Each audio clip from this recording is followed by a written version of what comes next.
सर्वात आधी हे समजणे गरजेचे आहे की सीआयएसएफ आणि आरपीएफ या दोघांचे बॅटल कंपॅरिझन का करण्यात आलेले आहे हे समजणे मोस्ट इम्पॉर्टंट आहे। तर मग बघा, सीआयएसएफ आणि आरपीएफ या दोन्ही फोर्सेस आपल्या भारताच्या राष्ट्रीय संपत्तीला, आपल्या राष्ट्रीय मालमत्तेला रक्षण करण्याचे काम करत असतात, त्यांना प्रोटेक्ट करण्याचे काम करत असतात। पण यांच्यामध्ये कोण मोस्ट पॉवरफुल आहे आणि यांची जॉब रोल्स आणि रिस्पॉन्सिबिलिटी ॲक्च्युअल मध्ये काय आहे आणि भविष्यामध्ये तुम्हाला जर या दोघांमधून कोणत्या एका फोर्समध्ये, एका डिपार्टमेंटमध्ये जर जॉईन व्हायचे असेल तर मग तुमच्यासाठी योग्य फोर्स, योग्य डिपार्टमेंट कोणते असू शकते ते पण तुम्हाला या व्हिडिओच्या थ्रू समजणार आहे। टॉपिक ए, सीआयएसएफ एक्सप्लेन। तर बघा, सीआयएसएफ म्हणजे सेंट्रल इंडस्ट्रियल सिक्युरिटी फोर्स। ही फोर्स देशातल्या सर्वात महत्त्वाचे जे काही प्रोजेक्ट्स असतात, जसं की यामध्ये एअरपोर्ट सुद्धा येते, मेट्रो स्टेशन्स सुद्धा येतात, त्यानंतर ऑटोमिक प्लांट्स, त्यानंतर PSUs यासारखे जे काही महत्त्वाचे ठिकाणे आहेत किंवा प्रोजेक्ट्स आहेत त्या ठिकाणी सीआयएसएफ सोल्जर्स सिक्युरिटीमध्ये तैनात असतात। हो, तसेच जर तुम्हाला सीआयएसएफ मध्ये भरती व्हायची असेल तर मग याच्यासाठी SSC एक्झामिनेशन किंवा SSCGD एक्झामिनेशन यांच्या थ्रू एक्झामिनेशन कंडक्ट केले जाते, ज्याच्या थ्रू तुम्ही सीआयएसएफ मध्ये भरती होऊ शकता, ज्यामध्ये आपल्याला फिजिकल टेस्ट जबरदस्त द्यावे लागते, तुफान फिटनेस या ठिकाणी लागत असते, ट्रेनिंग पण चांगल्या प्रकारे या ठिकाणी होत असते। त्यामध्ये NISA हैदराबाद मध्ये याची प्रोफेशनल ट्रेनिंग आपल्याला दिली जाते। यात पगार पण चांगल्या प्रकारे आपल्याला मिळत असतो, सुमारे 30,000 ते 50,000च्या अंडर मध्ये या ठिकाणी पगारची स्टार्टिंग होऊ शकते। त्याचबरोबर रँक स्ट्रक्चरची जर गोष्ट केली तर याच्यामध्ये कॉन्स्टेबल पासून ते असिस्टंट कमांडर पर्यंत पोहोचण्याची शक्यता आहे। तसेच प्रमोशनची गोष्ट केली तर प्रमोशन आपल्या परफॉर्मन्सच्या बेसिसवर असते। हो, म्हणजेच या ठिकाणी आपली मेहनतीला इथे मान जास्त आहे। आपली जॉब रोल्स आणि रिस्पॉन्सिबिलिटीच्या अकॉर्डिंग आपले परफॉर्मन्स जितकी भारी असेल तितक्या लवकरात लवकर आपले प्रमोशन या ठिकाणी होत असते, फास्ट आपले प्रमोशन होत असते। टॉपिक बी, आरपीएफ एक्सप्लेन।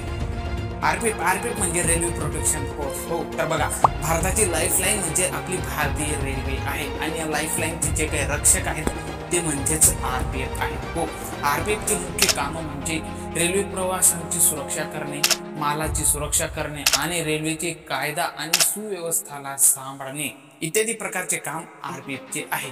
हो, या आरपीएफ फोर्स मध्ये भरती होण्यासाठी RRBच्या थ्रू एक्झामिनेशन किंवा भरती कंडक्ट केली जाते।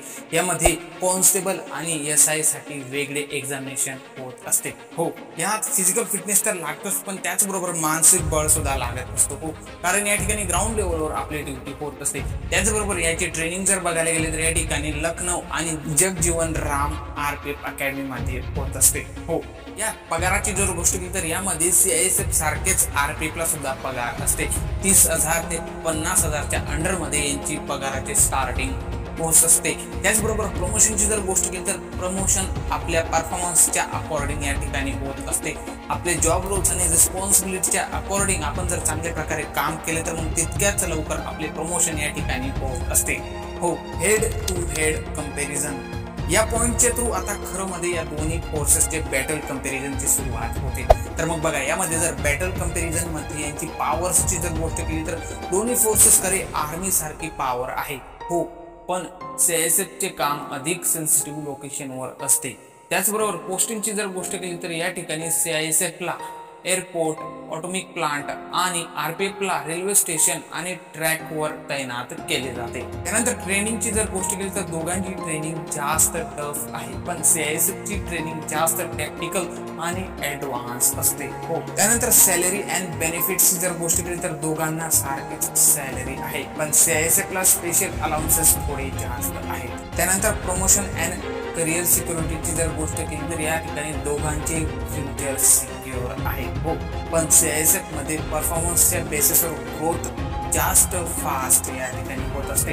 आता गोष्ट आहे ते फायनल रिझल्टची। तर मग बघा, दोन्ही फोर्सेस आपल्या देशाची राष्ट्रीय संपत्ती आणि मालमत्ताची रक्षा करत असतात। तर बघा, तुम्हाला जर रिस्क घेऊन पब्लिकच्या मध्ये, लोकांच्या मध्ये राहायचे असेल, त्यांना सेवा करायची असेल, त्यांची सेवा करायची असेल तर मग तुमच्यासाठी आरपीएफ फोर्स बेस्ट फोर्स होऊ शकते। पण जर तुम्हाला डिसिप्लिन आणि मोठ्या झोनमध्ये तुम्हाला जर सिक्युरिटी करायची असेल, आपल्या देशाच्या मोठ्या मालमत्तेची जर तुम्हाला सिक्युरिटी करायची असेल तर मग तुमच्यासाठी सीआयएसएफ फोर्स बेस्ट असू शकते। हो, तुमचे निर्णय काय आहेत कॉमेंटमध्ये करा आणि अजून पुढे कोणत्या नवीन टॉपिकवर बॅटल कंपॅरिझन पाहण्याची इच्छा करत असाल ते पण मला नक्कीच कॉमेंट करून सांगा.